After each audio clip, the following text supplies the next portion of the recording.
terhormat Bapak Kepala Sekolah SD Negeri 1 Babadan, yang kami hormati Bapak Ibu Guru SD Negeri 1 Babadan. Pertama-tama marilah kita panjatkan rasa syukur kita kehadirat Allah Subhanahu wa Ta'ala, yang mana pada kesempatan siang yang berbahagia ini kita masih bisa berkumpul bertatap muka dalam keadaan sehat walafiat tanpa ada kekurangan suatu apapun. Tak lupa pula salawat serta salam semoga tetap tercurahkan kepada junjungan kita Nabi Agung Muhammad Sallallahu Alaihi Wasallam, yang mana kita nantikan syafaatnya di yaumil akhir.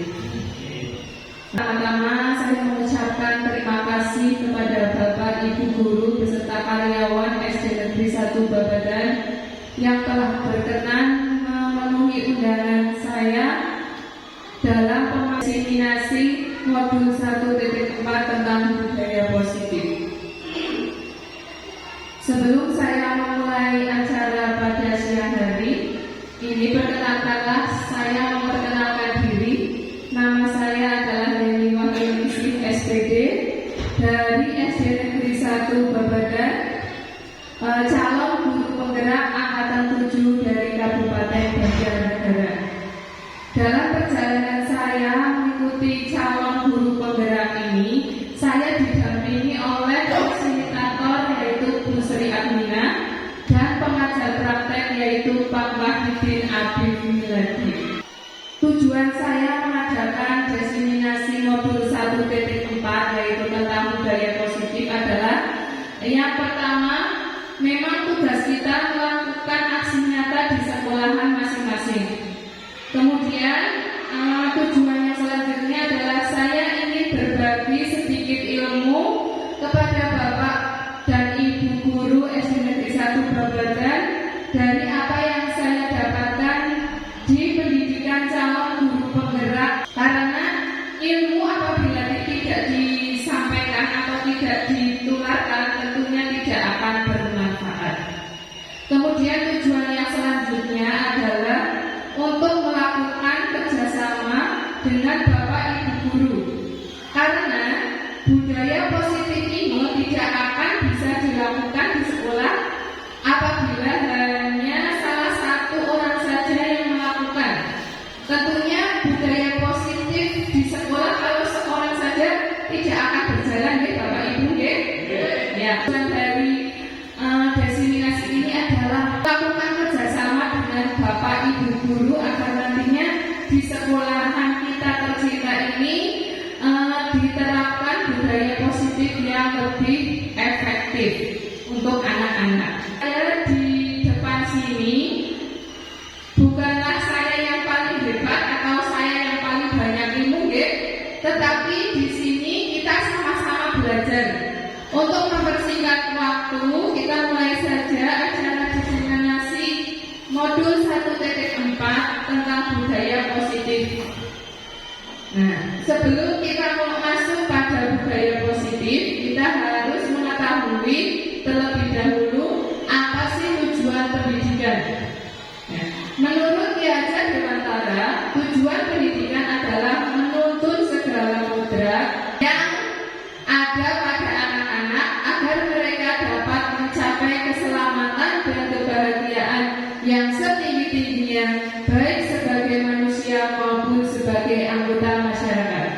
Oleh sebab itu, pendidik itu hanya dapat menuntun tumbuh atau hidupnya kekuatan kodrat yang ada pada anak-anak agar dapat memperbaiki hidup dan tumbuhnya kekuatan kodrat anak-anak. Nah, Bapak Ibu bisa kita cermati ya, kalau tujuan pendidikan itu di sini ada kata-kata menuntun. Nah, sekarang saya mau tanya, apa sih arti kata menuntun? Mungkin apa? Oh, menunjukkan, membimbing. Kemudian apa sama tadi? Menunjukkan, nuntun ya Pak? Ya, nuntun. Nah, terus apa lagi? Memberi arahan. Memberi arahan. Nah, jadi untuk mencapai tujuan pendidikan, yaitu yang tadi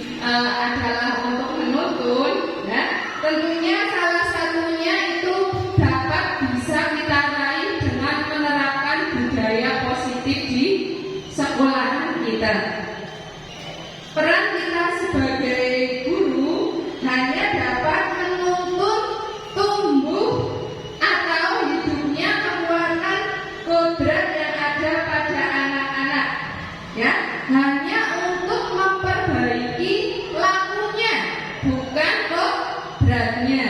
Karena sejatinya anak-anak kita itu sudah memiliki kodrat masing-masing, ya, sudah memiliki garis hidupnya masing-masing.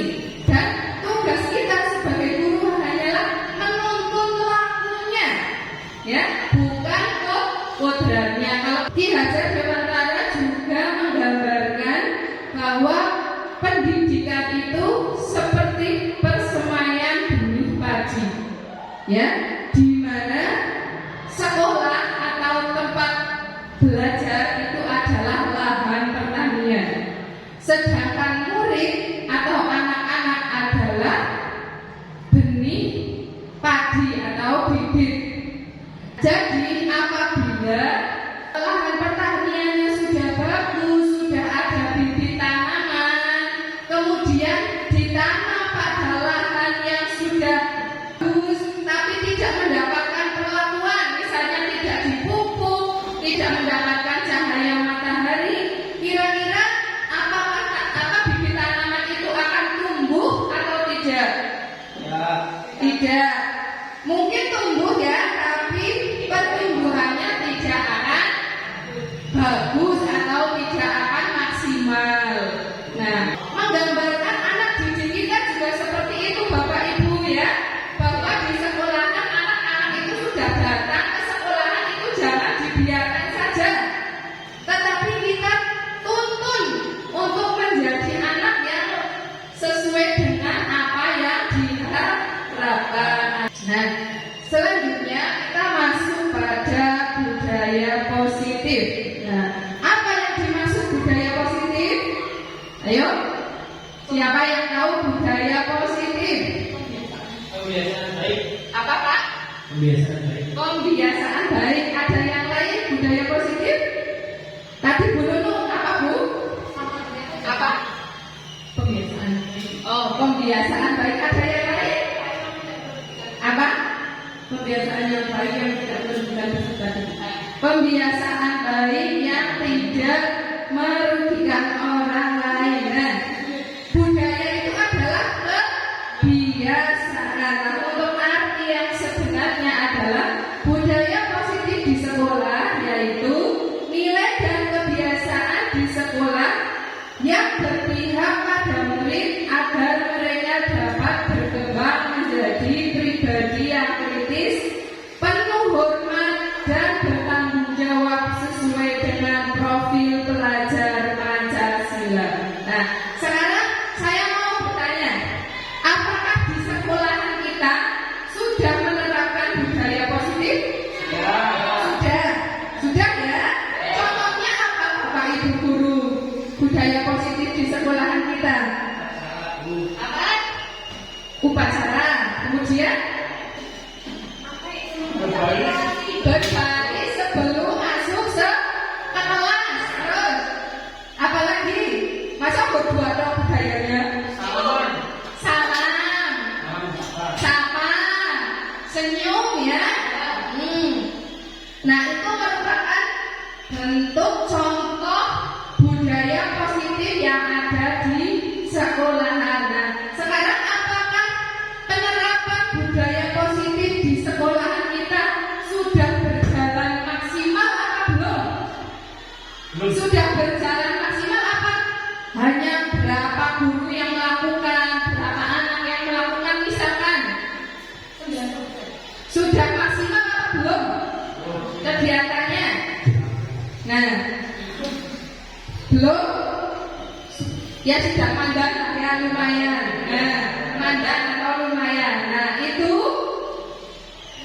agar budaya positif yang ada di sekolahan kita ini berjalan dengan maksimal atau berjalan efektif, maka tadi seperti tujuan yang saya terapkan di atas tadi adalah dengan cara bekerja sama atau kolaborasi dengan semua guru atau kepala sekolah.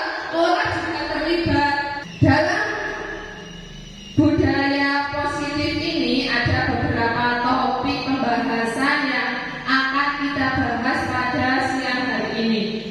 Untuk yang pertama adalah perubahan paradigma belajar, kedua disiplin positif, keempat kebutuhan dasar manusia, yang keempat adalah motivasi perilaku manusia, yang kelima restitusi posisi kontrol guru, yang keenam keyakinan kelas, dan yang ketujuh adalah segitiga restitusi.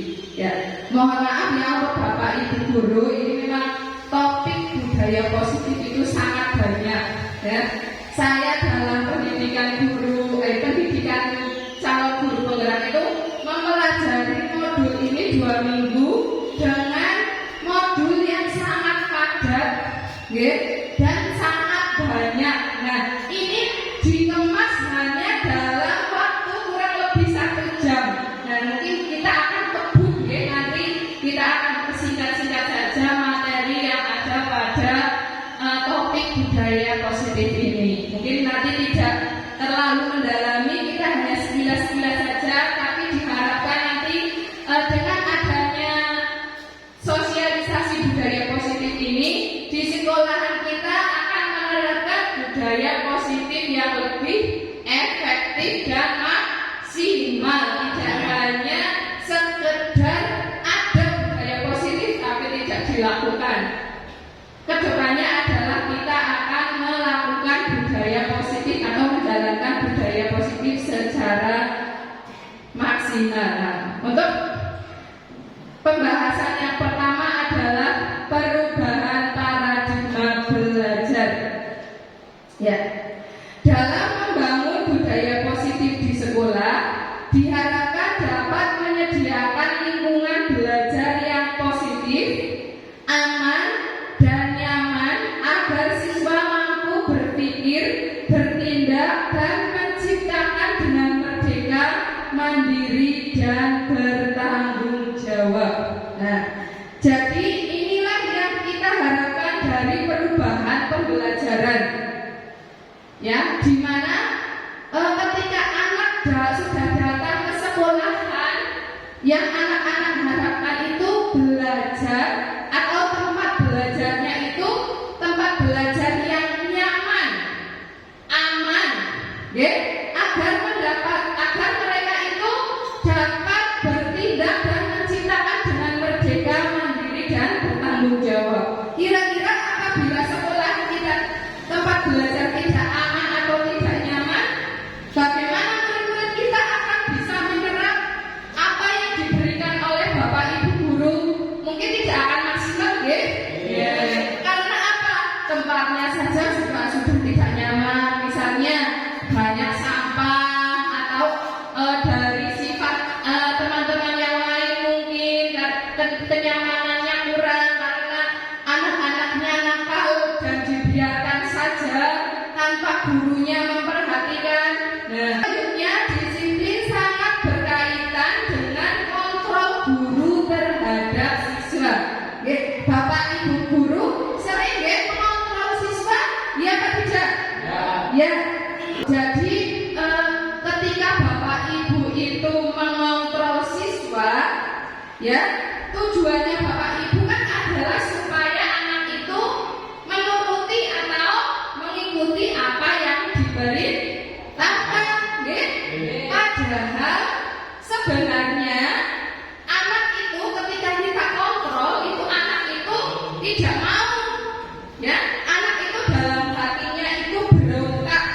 Nah, tetapi karena Bapak Ibu kontrol, Bapak Ibu beri nasihat kepada anak tersebut, jadi mau tidak mau anak tersebut mengikuti apa yang kita perintahkan. Nah, bukan atas dasar kemauan sendiri.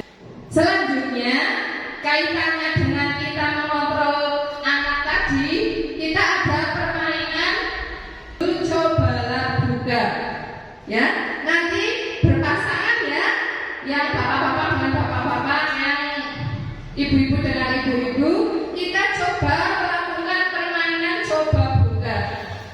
Misalkan salah satu, dari bapak ibu akan ada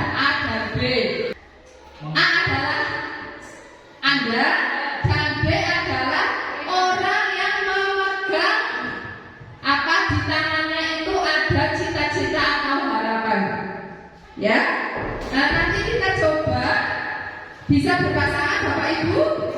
Ya, coba mencari pasangannya masing-masing. Ya. Ya, berpasangan terlebih dahulu. Kemudian ini kertas ini kita ibaratkan adalah sebagai harapan atau cita-cita apa sih namanya? Sesuatu yang sangat berharga. Nah, ini yang kertas ini dianggap sesuatu yang sangat berharga. Nah, karena sesuatu dituliskan ya, sesuatunya itu apa? Misalkan bisa berlian atau bisa emas ya, atau bisa uang atau bisa rahasia kita. Nah, itu kan bisa juga hal yang sangat penting. Rahasia juga itu hal yang sangat penting. Nah, kemudian salah satu memegang hal yang penting itu di tangan. Kemudian teman yang lain, salah satu temannya itu berusaha bagaimana caranya agar sesuatu yang penting itu dapat terlihat, ya, dapat terlihat oleh teman yang lain.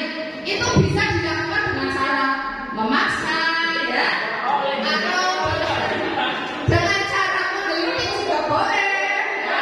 Ya, terserah, itu caranya boleh, terserah. Sini Pak Gontok sini. Pak Gontok sama Pak Rahadi sini. Nah, sekarang coba yang satu, yang ini yang tidak ada apa? Nah, berusaha mencari tahu apa yang ada pada tangan Pak Gontok itu apa. Ini sesuatu apa? Ini sesuatu yang sangat penting. Caranya boleh berbeda. Ayo. Ya. Atau bisa memaksa juga boleh. Nah, bisa ya. Ya, kemudian ya, terima kasih kembali. Kemudian gantian ibu coba. Yang ibu coba, yang satu berusaha dengan sekuat tenaga jangan sampai terlepas. Coba.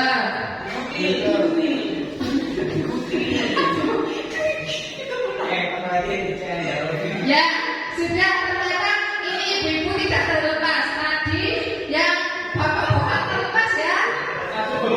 Nah, jadi dalam kegiatan tadi yang coba buka itu ada dua kemungkinan. Yang pertama itu kemungkinannya adalah tidak membuka apa yang ada di tangan, walaupun nanti ada apa?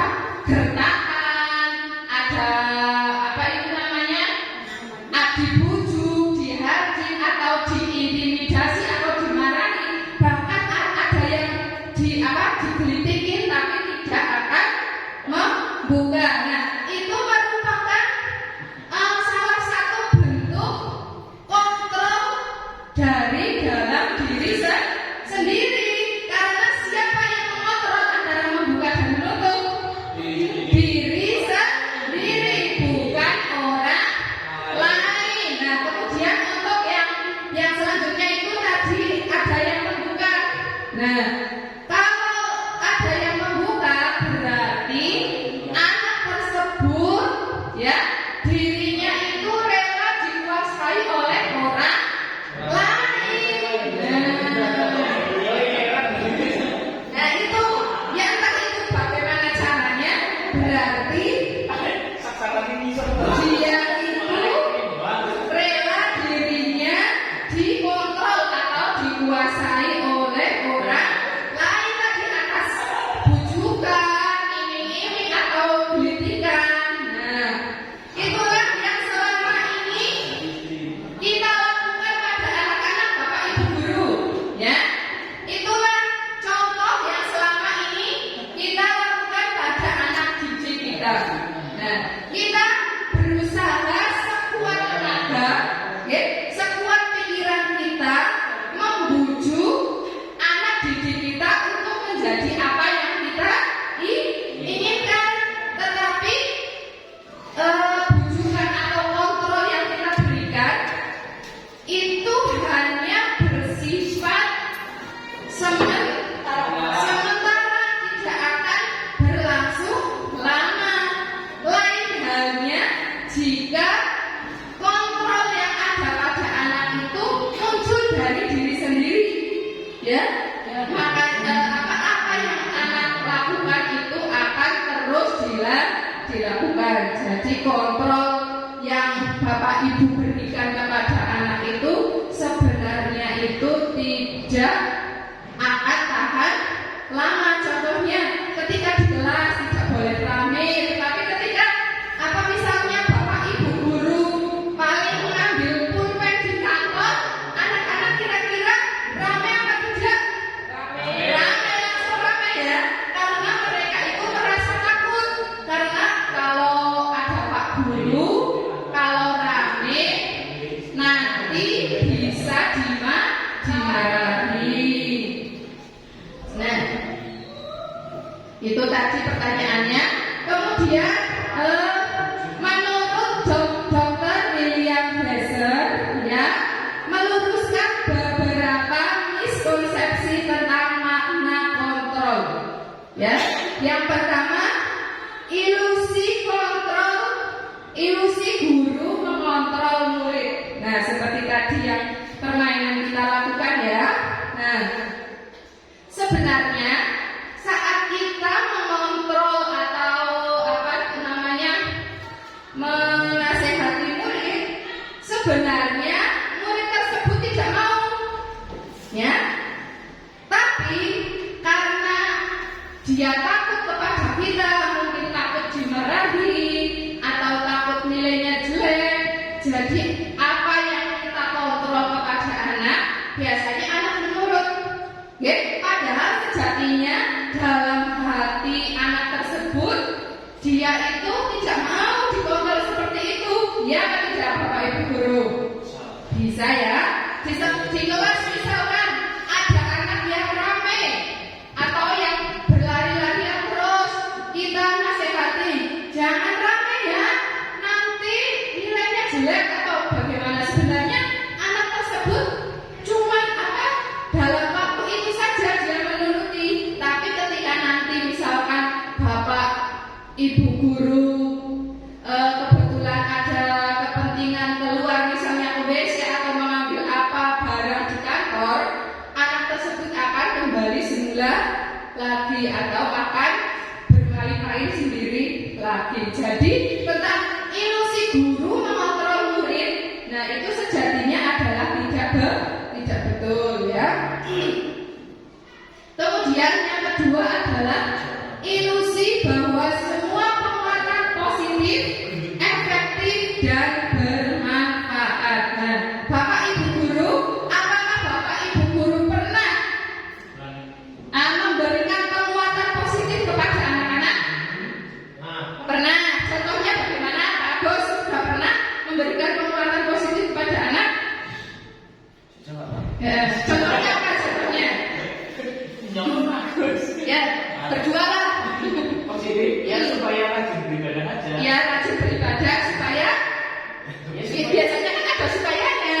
Nah, rajin beribadah ya supaya masuk surga. Sekarang yang berkaitan dengan pendidikan di sekolahan selainnya itu apa Bu Ira atau Bu Nono? Supaya pintar dan dapat nilai 100. Apa tadi? Rajin belajar ya di rumah, PR-nya dikerjakan supaya nanti mendapatkan nilai 100. Ya betul, itu merupakan salah satu ilusi ya.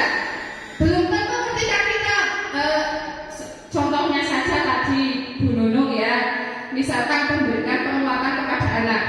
Nah, PR-nya dikerjakan di rumah biar nanti mendapatkan nilai 100. Itu mesti dapat nilai 100 apa tidak?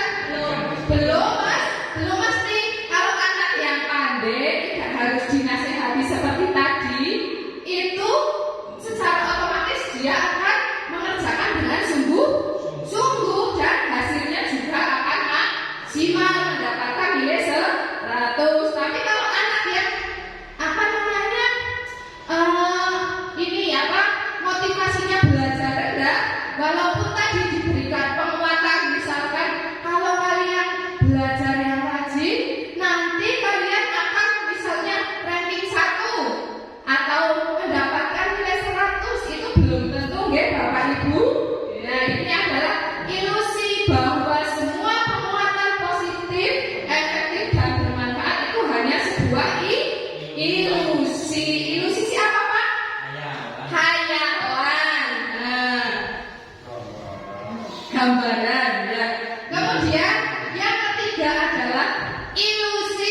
Bapak Ibu guru sampaikan. Jadi Bapak Ibu guru kan marah ya. Nah, secara spontan itu mau apa?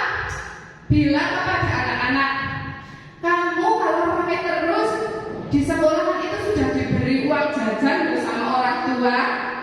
Kalau kamu belajarnya hanya main-main di sekolahan saja, kasihan orang tua yang telah menyekolahkan kamu.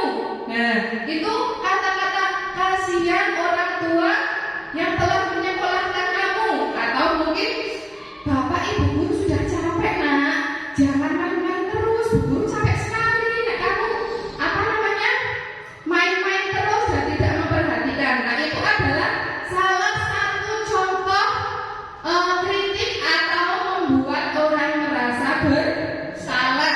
Kira-kira kritikan atau penguatan karakter itu bisa masuk kepada anak atau tidak? Terus kemudian besoknya anaknya jadi penurut, terus memperhatikan apa yang kita berikan atau tidak? Belum tentu Bapak Ibu, ya, karena itu semua hanya sebuah ilusi. Nah, kemudian yang keempat adalah ilusi bahwa orang dewasa memiliki hak untuk memaksa. Seperti Bapak Ibu guru, coba memaksa anak didiknya apa tidak? Hah? Contohnya ketika guru memaksa murid, hak murid itu adalah ketika kita menjumpai anak yang sedang berkelahi atau bertengkar. Ya, Pak tidak? Nah, itu ketika anak yang sedang bertengkar, padahal yang satu masih menangis, yang satu emosinya masih tinggi, tetapi anak tersebut kita paksa untuk meminta maaf. Ya, biasa kita lakukan ya. Kita tidak tahu apa duduk persoalannya, ada anak yang nangis, saling berantem misalnya, tapi tidak ada penyelesaian apa-apa, langsung bapak atau ibu guru itu menyuruh anak tersebut untuk meminta maaf. Nah, yang satu masih menangis, yang satu masih emosi, tetapi disuruh untuk meminta maaf. Hal tersebut itu adalah sebuah ilusi ya. Kalau kita menyuruh anak untuk meminta maaf, mungkin dia hanya maaf-maafan saat itu juga. Mungkin nanti di jalan ya, setelah tidak ada bapak ibu guru, nanti di jalan mungkin dia akan berantem lagi karena permasalahan yang mereka hadapi itu belum ada penyelesaian atau jalan keluar. Nah, itu adalah bahwa orang dewasa memiliki hak untuk memaksa itu hanyalah sebuah ilusi. Nah, ini di sini ada stimulus respon dan teori kontrol. Nah, stimulus respon, realitas kebutuhan kita sama, padahal realitas kebutuhan kita berbeda realitasnya ya, teori kontrolnya ya.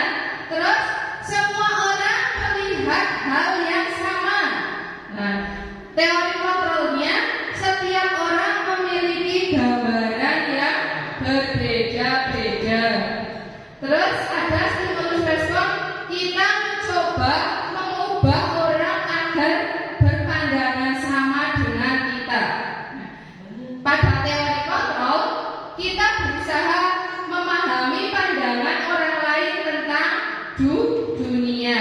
Nah, terus perilaku buruk dilihat sebagai suatu kesalahan. Dalam teori kontrol, semua perilaku memiliki tujuan. Nah, ini Bapak Ibu guru yang sering kita jumpai pada anak-anak didik kita ya. Anak didik kita itu sering melakukan kesalahan yang tidak, atau dalam artian anak didik kita itu nakal. Nah, padahal sejatinya anak yang nakal itu belum tentu mereka itu mempunyai kesalahan ya. Semua itu terjadi karena memiliki tujuan, bukan karena anak tersebut memang benar-benar nakal, tetapi karena mereka itu memiliki tujuan. Kemudian orang lain bisa mengontrol saya, Hanya Anda yang bisa mengontrol diri Anda. Nah, terus saya bisa mengontrol orang lain. Nah, dalam teori kontrol, Anda tidak bisa mengontrol orang lain. Nah, saya bisa memaksa ada saat bujukan gagal. Nah, kalau dalam teori kontrol, kolaborasi dan konsensus menciptakan pilihan-pilihan baru. Kemudian dalam stimulus respon, model berpikir menang dan kalah. Nah, kalau dalam teori kontrol adalah model berpikir menang-menang. Nah, kemudian kita untuk pembahasan yang kedua yaitu disiplin positif. Nah, pengertian disiplin positif yaitu berasal dari bahasa Latin yaitu disiplina yang artinya adalah belajar. Okay? Namun dalam budaya kita makna kata disiplin telah berubah menjadi sesuatu yang dilakukan seseorang pada orang lain untuk mendapatkan kepatuhan. Kecenderungan umum adalah menghubungkan kata disiplin dengan ketidaknyamanan dan dengan apa yang kita hargai atau menciptakan suatu tujuan mulia. Nah, di sini ini Bapak Ibu guru, ketika ada kata-kata disiplin pasti berkaitan erat dengan sesuatu yang menyakitkan, ya apa tidak? Iya. Pasti ketika disiplin pasti ada sesuatu yang menyakitkan. Sesuatu yang menyakitkan itu adalah sesuatu yang tidak sesuai dengan hati nurani anak. Ya apa tidak? Anak disuruh berbaris rapi, padahal dia tidak mau berbaris rapi. Itu menyakitkan apa tidak? Padahal itu berbaris rapi itu biar disiplin, melatih disiplin. Nah, itu disiplin itu ada kaitannya erat dengan sesuatu yang menyakitkan. Nah, disiplin adalah kemampuan memerintah diri sendiri dalam mengontrol dan menguasai diri untuk memilih tindakan yang mengacu pada nilai-nilai yang kita hargai dengan penuh tanggung jawab tanpa terperintah orang lain. Nah, tujuan disiplin positif di sini adalah nantinya itu memberikan menumbuhkan rasa tanggung jawab kepada siswa nanti untuk melakukan hal yang disiplin tanpa terperintah atau dengan sendirinya. Nah, tujuan dari disiplin positif adalah menanamkan motivasi pada murid-murid kita yaitu untuk menjadi orang yang mereka inginkan dan menghargai diri sendiri dengan nilai-nilai yang mereka percaya. Nilai-nilai yang kita percayai adalah nilai kebajikan. Nah, nilai kebajikan ini sifatnya itu positif. Manusia yang merupakan tujuan mulia yang ingin dicapai setiap individu. Nilai tersebut bersifat universal dan lintas budaya, suku, bangsa, agama maupun latar belakang. Nah, kalau kita lihat nilai universal itu mengacu pada dimensi profil pelajar Pancasila, yaitu yang pertama adalah beriman dan bertakwa kepada Tuhan Yang Maha Esa dan berakhlak mulia. Oh iya, kayaknya sudah tahu lagunya ya. Kita nyanyikan bareng ya. Biar fresh ya. Biar tidak ngantuk. Oke. Atau berdiri ya Pak, gimana? Berdiri tapi ada gerakannya ya. Di sela-sela ini yuk. Ya. Hitungan ketiga kita mulai ya.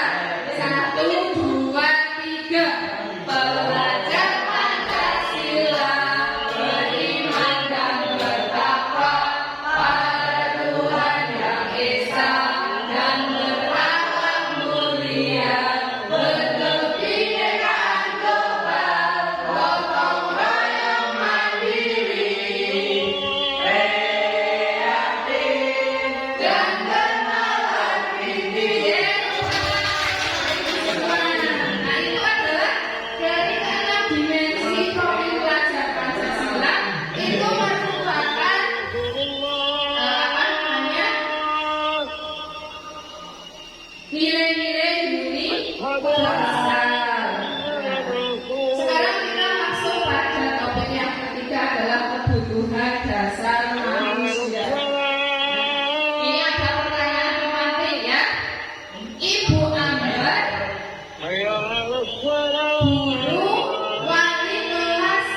2A di SD Pelita Hati sedang bingung menghadapi ulah salah satu murid di kelasnya, Doni. Beberapa anak di kelas 2A telah datang padanya dan mengeluhkan Doni yang seringkali meminta bekal makan siang mereka dengan paksa. Jika Anda menghadapi situasi seperti ini, apa yang akan Anda lakukan? Menurut Anda, kira-kira apa alasan Doni melakukan hal itu? Karena itu Doni itu melakukan hal tersebut itu pastinya ada alasannya ya. Nah, kira-kira itu alasannya apa Bapak Ibu? Tidak sarapan. Lapar dulu. Lapar, terus tidak sarapan, terus apa lagi? Nggak diberi bekal, apa lagi? Lapar, tidak diberi bekal, mungkin tidak diberi jajan apa uang jajan deh. Nah, dia selalu lapar, tidak pernah kenyang gitu. Atau itu mungkin dia merasa lebih kuat atau lebih juga dengan teman-temannya, jadi merasa punya kekuasaan yang lebih, makanya berhak. Dia memiliki kekuasaan sehingga meminta kepada yang lain. Nah, itu betul sekali tadi dari beberapa jawaban Bapak Ibu kita kaitkan dengan kebutuhan dasar manusia. Ya, untuk kebutuhan dasar itu adalah seluruh tindakan manusia memiliki tujuan tertentu. Semua yang kita lakukan adalah usaha terbaik kita untuk mendapatkan apa yang kita inginkan. Ketika kita mendapatkan apa yang kita inginkan, sebetulnya saat itu kita sedang memenuhi satu atau lebih dari satu kebutuhan dasar kita. Nah, untuk kebutuhan dasar manusia itu ada 5. Yang pertama adalah kebutuhan untuk bertahan hidup. Yang kedua adalah kebutuhan kasih sayang dan rasa diterima. Yang ketiga adalah kebutuhan kebebasan. Yang keempat adalah kebutuhan kesenangan. Dan yang kelima adalah kebutuhan penguasaan. Nah, nanti kita kaitkan dengan tadi ya, kasusnya Doni di atas. Nah, kita dalam masuk ke nomor 1 yaitu kebutuhan untuk bertahan hidup. Nah, kebutuhan bertahan hidup atau survival adalah kebutuhan yang bersifat biologis ya, untuk memenuhi kebutuhan kita. Misalnya kesehatan, makan, rumah, pakaian, yaitu adalah kebutuhan biologis. Nah, kalau kita kaitkan dengan kasusnya Doni tadi ya, bahwa ketika Doni meminta sesuatu kepada teman, meminta bekal, itu karena Doni tadi lapar ya. Doni lapar, tidak diberi bekal, itu adalah kebutuhan dasar manusia, itu kebutuhan bertahan hidup.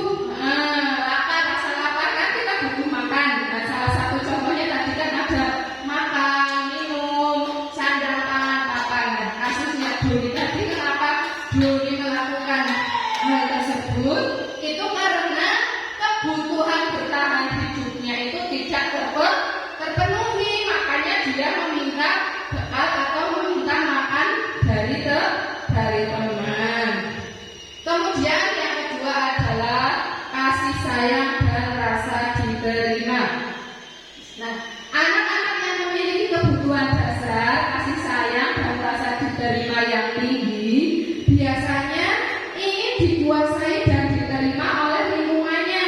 Biasanya mereka belajar karena suka pada gurunya. Dari kasus Doni tadi di atas ya, bahwa Doni itu kurang perhatian atau mencari perhatian dari orang lain. Nah, mungkin nanti kan ketika dia merampas makanan dari anak yang lain, anak yang dirampas pasti lapor pada bu guru atau pak guru ya.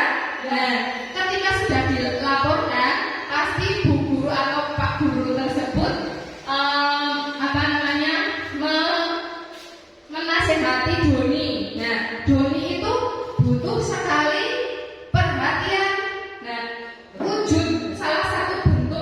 perhatian guru terhadap murid adalah dengan cara menasehati, atau mungkin ke level yang lebih tinggi karena mungkin Doni sudah keterlaluan merampas makanan. Nah, besoknya bu guru meminta orang tuanya untuk datang ke sekolahan.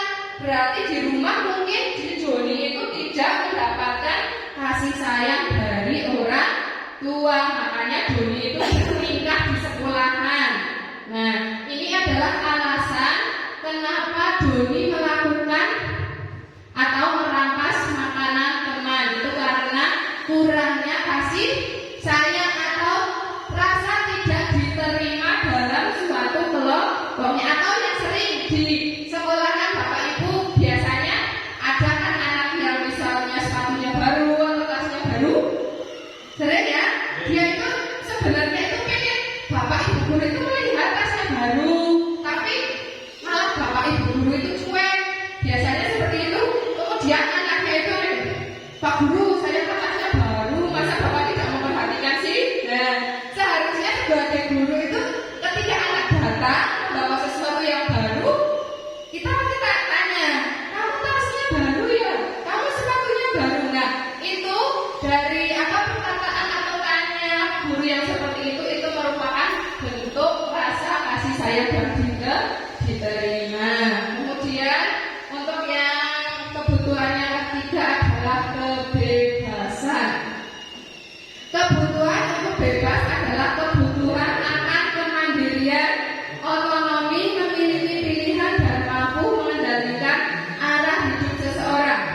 Anak-anak dengan kebutuhan kebebasan yang tinggi menginginkan pilihan mereka perlu banyak bergerak, suka mencoba-coba, tidak terlalu terpengaruh orang lain, dan senang mencoba hal baru dan menarik. Nah, kalau kita kaitkan dengan kasusnya Doni tadi, ya, nah bahwasanya Doni itu mungkin karena rampas bekal temannya, dia itu merasa bosan dengan bekal yang dibawakan oleh orang tua. Misalnya orang tua Doni hanya memberikan bekal setiap hari itu pakai Indomie terus. Bosan apa bosan? Bosan. Jadi kenapa Doni merampas bekal teman itu karena dia itu butuh kebebasan. Jadi dia itu membutuhkan hal yang baru, tidak terus itu. Nah, kalau di kelas kita Bapak Ibu biasanya ada anak yang seperti itu ya. Kita memberikan pelajaran cuman misalnya ngomong-ngomong tentang praktek, anak kan merasa bosan deh. Kadang ada anak yang males atau di bangku juga hanya kayak gini terus. Nah ya, itu sebenarnya anak itu merasa bosan dan butuh kebebasan. Mungkin dia butuh pelajaran sih yang jangan hanya duduk terus, tetapi bisa diselingi dengan praktek atau dengan kegiatan SBT mungkin contohnya. Terus yang kebutuhan keempat adalah kebutuhan kesenangan. Kebutuhan akan kesenangan adalah kebutuhan untuk mencari kesenangan, bermain dan tertawa. Anak-anak dengan kebutuhan rasa kesenangan yang tinggi biasanya ingin menikmati apa yang dilakukan. Mereka juga bisa berkonsentrasi tinggi saat mengerjakan hal yang disenangi. Mereka suka permainan dan suka mengoleksi barang, suka bergurau, suka melucu dan juga menggemaskan. Bahkan saat mereka bertingkah laku buruk pun mereka masih terlihat lucu. Nah, ini adalah kebutuhan kesenangan. Kalau kita kaitkan tadi yang kasusnya Doni itu mengambil makanan, sebenarnya Doni mengambil makanan itu hanya iseng, ya? Iseng ketika ada teman kita yang ketika diisengi itu malah nangis atau malah marah, itu Doni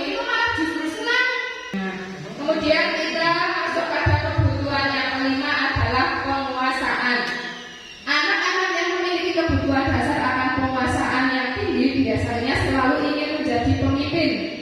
Mereka juga suka mengamati sebelum mencoba hal baru dan merasa kecewa bila melakukan kesalahan.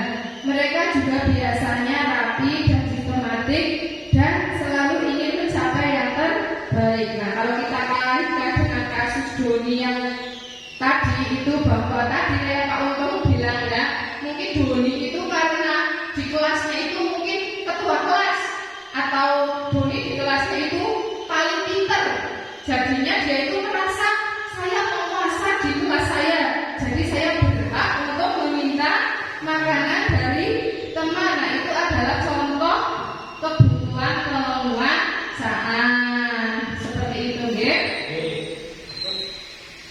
Lanjut, yang keempat adalah motivasi perilaku manusia. Nah,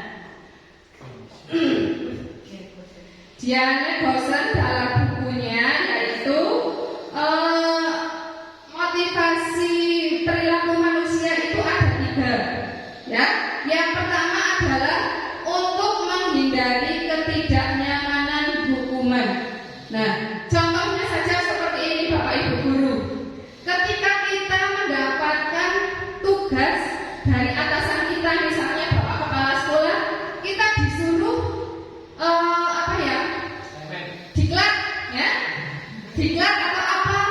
Terus kita sebenarnya tidak mau, tapi karena kita takut, nah, apa ya yang akan terjadi apabila saya tidak melakukannya, itu kan pasti ada, deh. Ada dalam benak kita yang menanyakan pada diri sendiri.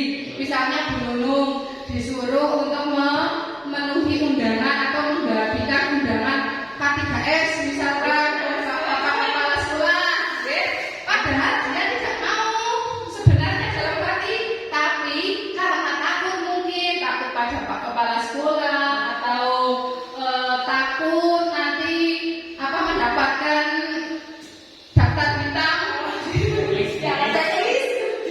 blacklist mungkin oleh Kepala Sekolah.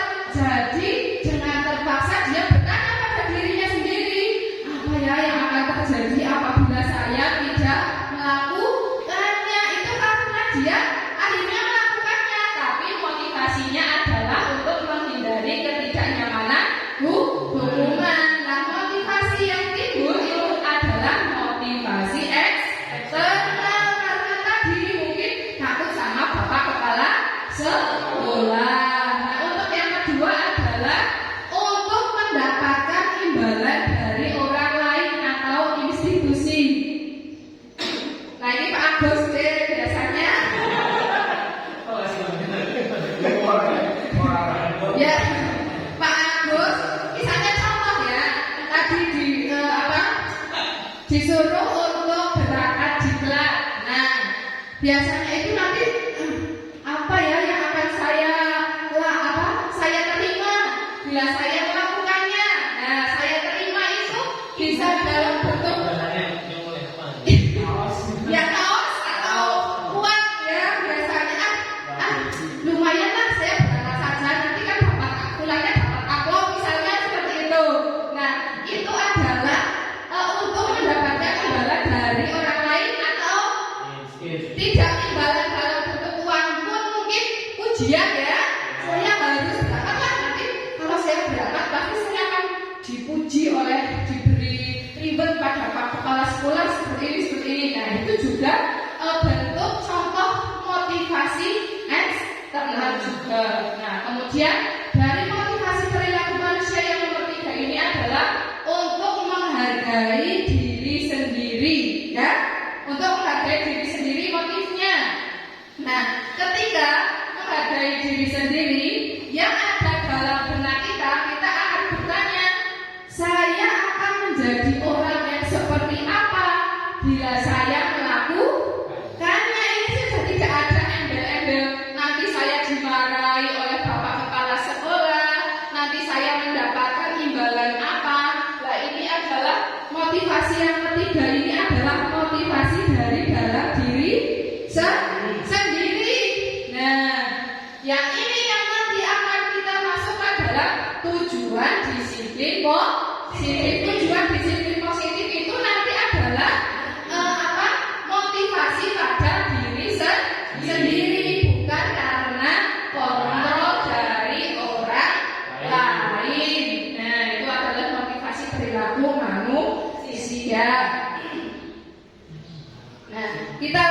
saja ya. Mari berlatih hukuman atau konsekuensi ya. Kegiatan yang satu, lari mengelilingi lapangan basket 2 kali karena terlambat hadir di sekolah. Itu merupakan hukuman atau konsekuensi? Hukuman. Terus nomor 2, membersihkan coretan yang dibuat di atas meja. Itu hukuman atau konsekuensi? Menemukan solusi atas permasalahannya sendiri. Bila kita menginginkan murid kita menjadi manusia yang merdeka, mandiri dan bertanggung jawab, maka kita perlu mengacu kepada restitusi yang dapat menjadikan murid kita seorang manajer bagi dirinya sendiri. Nah, pertanyaan-pertanyaan yang biasa dimunculkan ketika kita pada posisi seorang manajer adalah apa yang kita yakini ya, itu kembali pada keyakinan kelas. Kemudian apakah kamu meyakininya? Nah, jika kamu meyakininya, apakah kamu bersedia memperbaikinya? Kemudian jika kamu memperbaiki ini, hal ini menunjukkan apa tentang dirimu? Nah, tugas seorang manajer itu bukan mengatur perilaku seseorang. Kita membimbing murid untuk dapat mengatur dirinya. Seorang manajer bukannya memisahkan murid dari kelompoknya, tapi mengembalikan murid tersebut ke kelompoknya dengan lebih baik dan kuat. Nah, sekarang saya mau tanya, saat ini Bapak dan Ibu guru di SD Negeri 1 Babatan itu ada pada posisi yang mana? Di rumah. Dimulai dari Pak Bagulo. Ya jangan di rumah, yang di sekolah ya. Yang ini, yang di sekolah. Siapa lagi?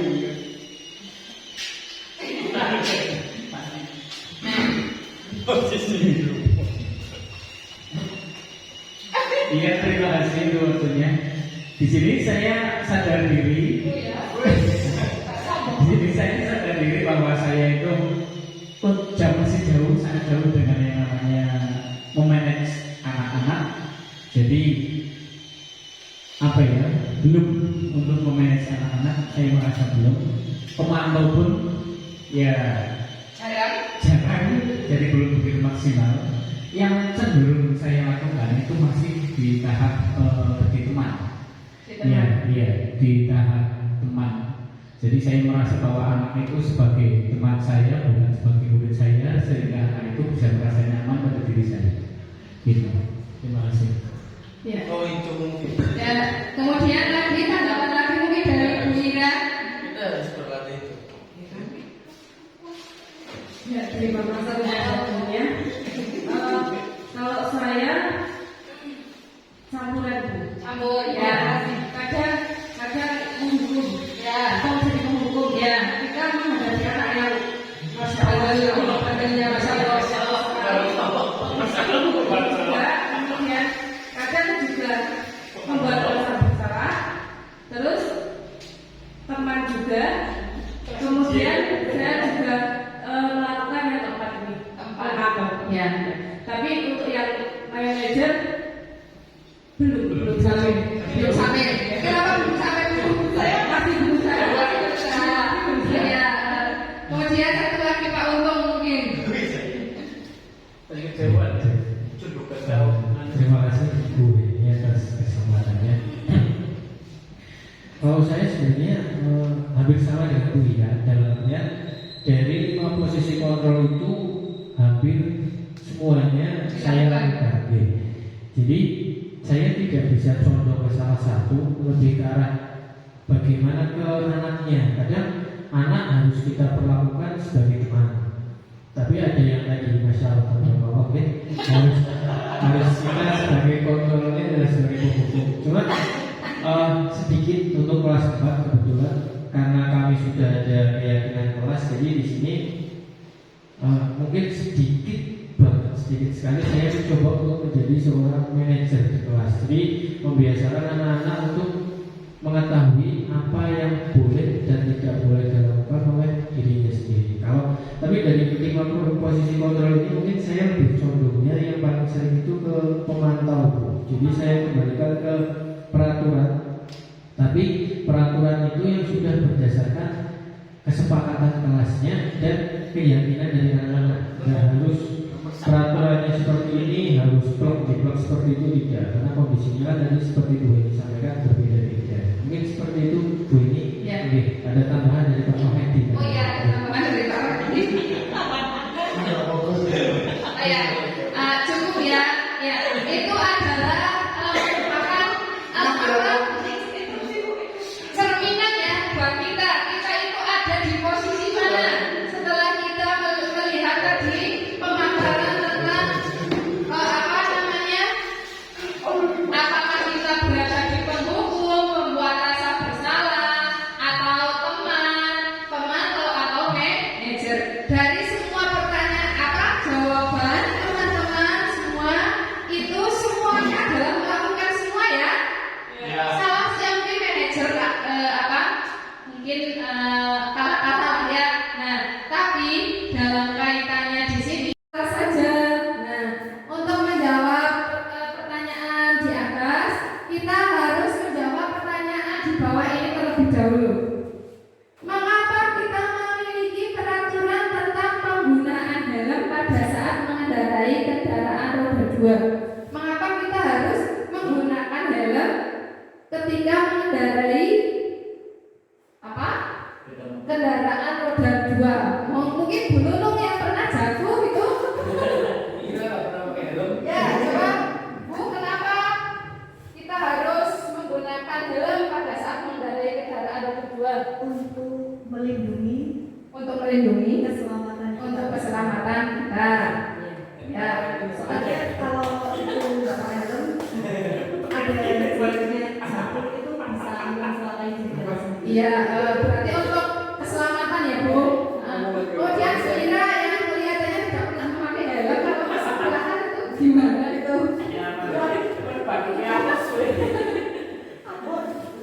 Mohon maaf sebelumnya kenapa saya tidak memakai helm. Iya, Ibu. Karena jarak rumah dari sekolah itu tidak 3 menit. Ya, oke. Kemudian menurut saya kenapa kita harus memakai helm ketika berkendara? Yang pertama selain aturan dari pemerintah juga itu untuk keselamatan dari masing-masing orang seperti itu. Ya, jadi jawabannya hampir sama ya, untuk keselamatan. Kemudian pertanyaan nomor 2, mengapa kita memiliki peraturan tentang menggunakan masker dan mencuci tangan setiap saat? Nah, kita harus memakai masker supaya apa ya Bapak Ibu? Sehat. Nah, tidak terpapar cahaya matahari. Nah, dari jawaban kenapa tadi jawabannya untuk kesehatan, untuk keselamatan, itu merupakan salah satu contoh keyakinan yang kita yang ini. Kalau kita tidak yakin bahwa helm itu dapat melindungi kita, mungkin kita naik kendaraan roda 2 mungkin tidak akan memakai helm. Tidak hanya sekadar takut nanti ada tilang dari polisi, tetapi karena itu bentuk keyakinan yang ada pada diri sendiri. Kenapa harus itu? Keyakinan, bukan peraturan saja. Itu karena hal atau keyakinan yang kita yakini, seperti tadi memakai masker juga agar kita sehat ya, terlindung dari kesehatan, bukan terlindung dari virus ya, bukan karena takut melihat Pak Dokter, itu tidak, tapi karena itu salah satu keyakinan yang ada pada diri kita sendiri. Nah, keyakinan kelas adalah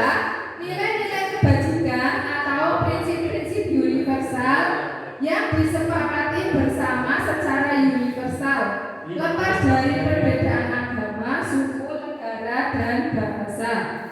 Nah, menurut Gosen, suatu keyakinan akan lebih memotivasi seseorang dari dalam atau intrinsik. Seseorang akan lebih bersemangat untuk menjalankan keyakinannya daripada hanya sekedar mengikuti peraturan. Nah, tadi sepertinya di kelas 4, di kelasnya Pak Untung sudah diberlakukan keyakinan kelas. Nah, tujuan dilakukannya keyakinan kelas itu ya untuk menumbuhkan keyakinan-keyakinan yang merupakan motivasi pada diri anak pribadi, sehingga ketika nanti misalkan anak berbuat salah ya karena sudah ada keyakinan kelas ya, dia akan dengan senang hati atau dengan sukarela ketika melakukan kesalahan tersebut mengakui kesalahannya dan menjalankan konsekuensi yang telah ditetapkan dalam keyakinan kelas tadi.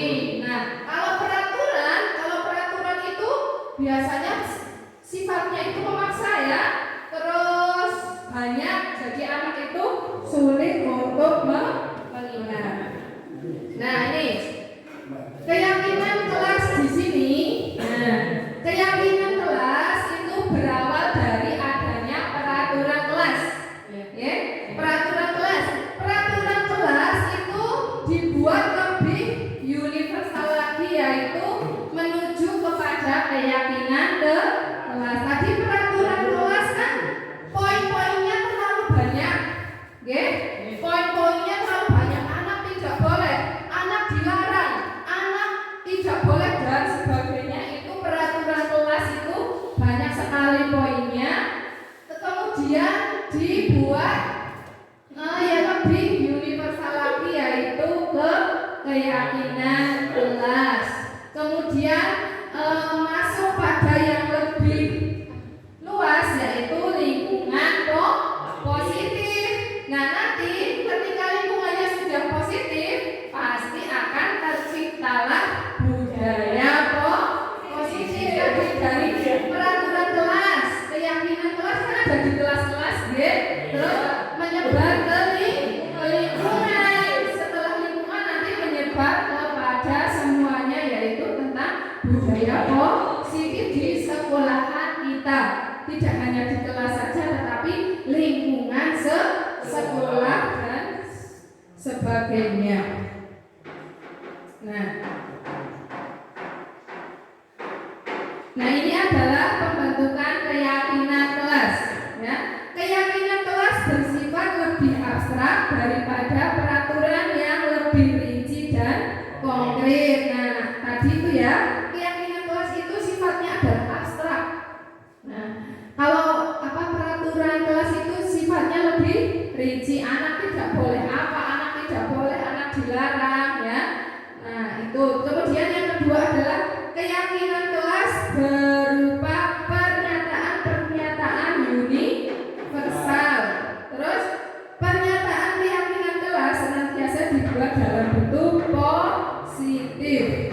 Keyakinan kelas hendaknya tidak terlalu banyak sehingga mudah diingat dan dipahami oleh semua warga kelas. Keyakinan kelas sebaliknya sesuatu yang dapat diterapkan di lingkungan tersebut. Kemudian semua warga kelas hendaknya ikut berkontribusi dalam pembuatan keyakinan kelas lewat kegiatan curah pendapat.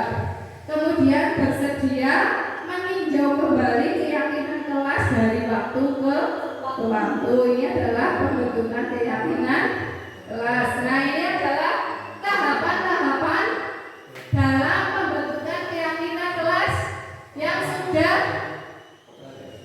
dibuat pada kelas 6. Yang pertama adalah memberikan kesempatan kepada anak untuk mencurahkan pendapatnya. Kira-kira peraturan atau keyakinan kelas yang seperti apa yang mereka inginkan. Anak disuruh menulis satu persatu apa keyakinan yang mereka inginkan. Kemudian adalah membaca dan menempel keyakinan kelas yang dibuat oleh anak, ditempel di papan tulis. Kemudian yang selanjutnya adalah mengelompokkan tadi peraturan-peraturan yang sudah dibuat oleh anak itu masuk dalam keyakinan apa. Nah, setelah dikelompokkan, kemudian dibuat ya dalam selembar kertas folio dan kemudian ditandatangani oleh seluruh warga kelas. Ya, setelah ditandatangani dan disepakati, barulah dipasang pada depan kelas atau di tempat yang strategis di kelas. Jadi supaya anak itu dapat dengan mudah melihat keyakinan kelas yang telah dibuat. Nah, ini adalah contoh keyakinan kelas. Nah, ya, kami guru dan murid yang saling menyayangi. Kami murid yang semangat belajar. Kami murid yang peduli dengan teman-teman. Nah, ini adalah contoh keyakinan kelas. Ini keyakinan kelas sifatnya apa? Abstrak ya, universal.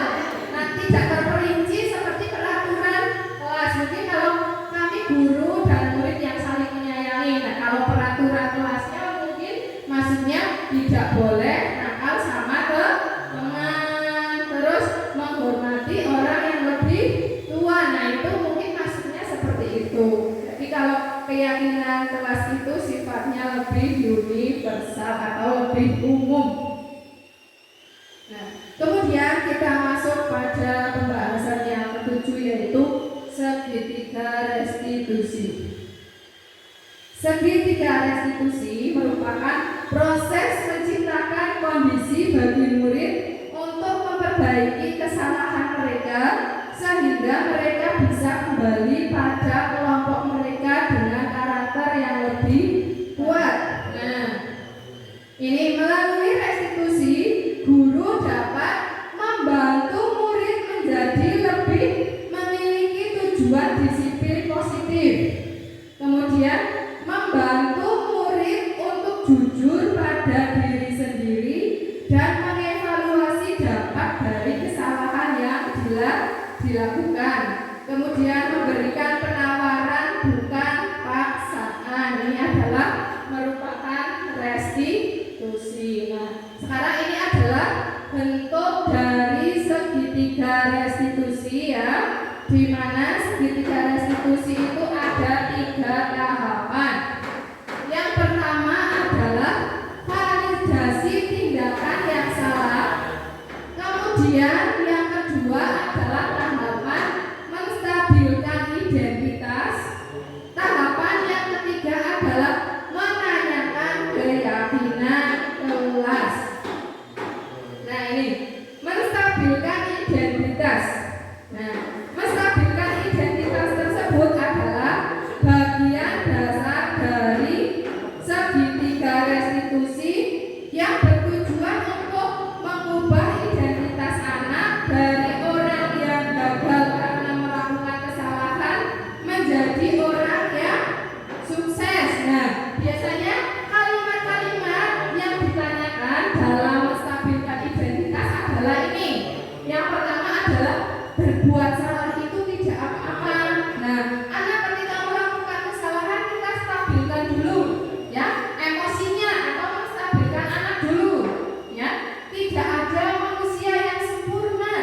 Nah, itu. Terus juga saya juga pernah melakukan kesalahan seperti itu. Nah, itu juga merupakan contoh-contoh kalimat untuk menstabilkan identitas. Jangan ujuk-ujuk atau marah-marah ya ketika anak bersalah terus langsung apa yang kamu lakukan, kenapa kamu seperti ini. Nah, kita menstabilkan identitasnya terlebih dahulu. Kemudian adalah tahapan yang kedua, validasi tindakan yang salah. Nah, setiap tindakan yang anak-anak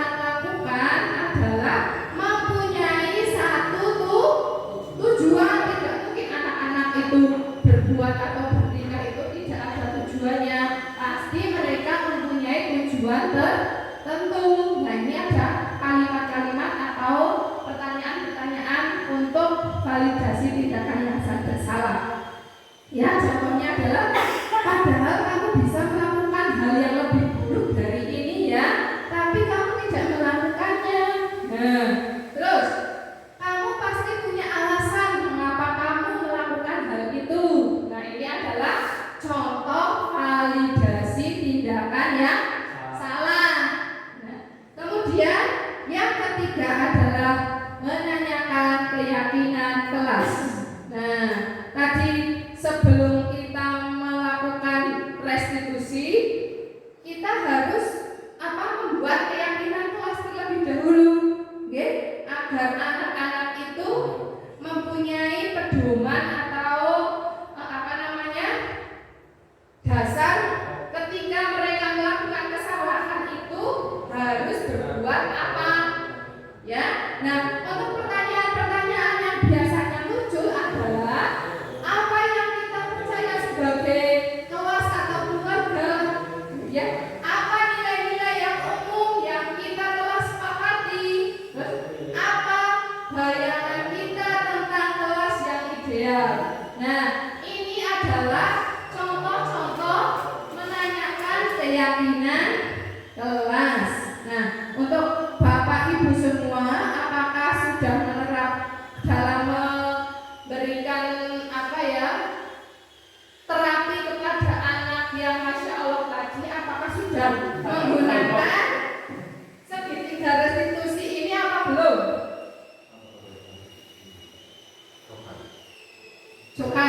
Cokannya bagaimana Pak? Ya Pak. Ayo Pak. Ayo Pak. Mungkin ada berapa yang sudah, yang poin mana yang mungkin yang sudah tadi ya? Ya, dalam menangani atau memberikan penanganan kepada anak yang Masya Allah tadi Pak, itu apakah Bapak sudah melakukan tahapan segitiga restitusi? Tadi segitiga restitusi kan ada yang pertama, tahapan pertama adalah validasi tindakan yang salah, kemudian menstabilkan identitas, kemudian menanyakan keyakinan. Kira-kira Bapak di kelas sudah menerapkan ini apa belum Pak? Menanyakan keyakinan sudah ya Pak? Terus menstabilkan identitas sudah. Terus sudah semua ya Pak? Alhamdulillah. Berarti kalau sudah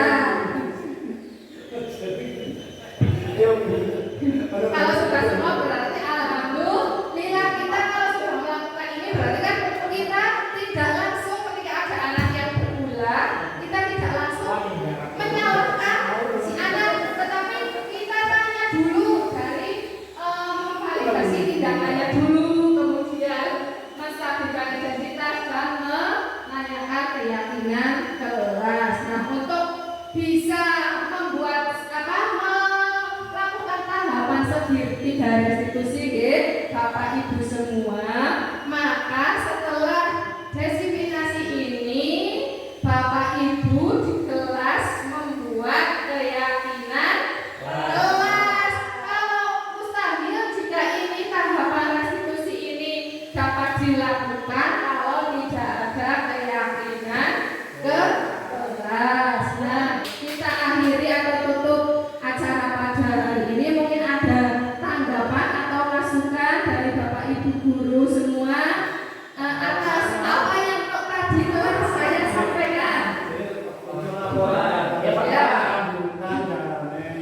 Monggo refleksi. Monggo ada yang mau memberikan tanggapan?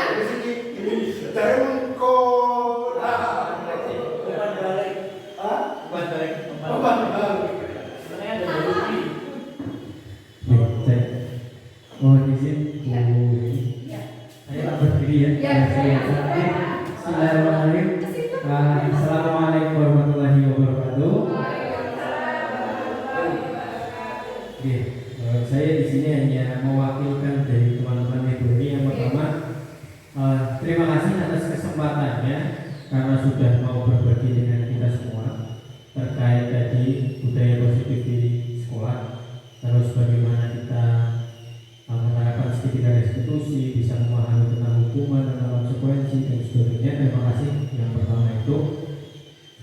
Terus yang kedua adalah saya mengucapkan semangat kepada Bu Eni, ya. Untuk programnya ini alhamdulillah untuk diseminasinya sudah berjalan dengan baik sekali. Semoga kedepannya ini sebagai langkah awal kalau menurut saya yang nanti kita sama-sama akan berkolaborasi untuk menjadi SDN satu kabupaten yang lebih baik bukan cuma dari ini tapi nanti untuk kita semua yang ada di sini. Dan yang terakhir mungkin bukan umpan balik tapi sedikit masukannya. Yang pertama mungkin karena kita di sini memang masih sama-sama belajar, mungkin nanti kedepannya ketika kita membuat keyakinan kelas mungkin bisa mohon bantuan dan bimbingannya dari Bu Eni bagaimana kita membuat keyakinan kelas yang memang bisa membuat budaya positif di sekolah seperti itu. Terus mungkin bisa diberikan tips di luar ini bagaimana kita juga bisa melibatkan peran serta orang tua, karena yang seperti yang sudah pernah kita obrolkan bahwa dari Bu Eni juga mengiyakan bahwa pendidikan sentralnya adalah di keluarga.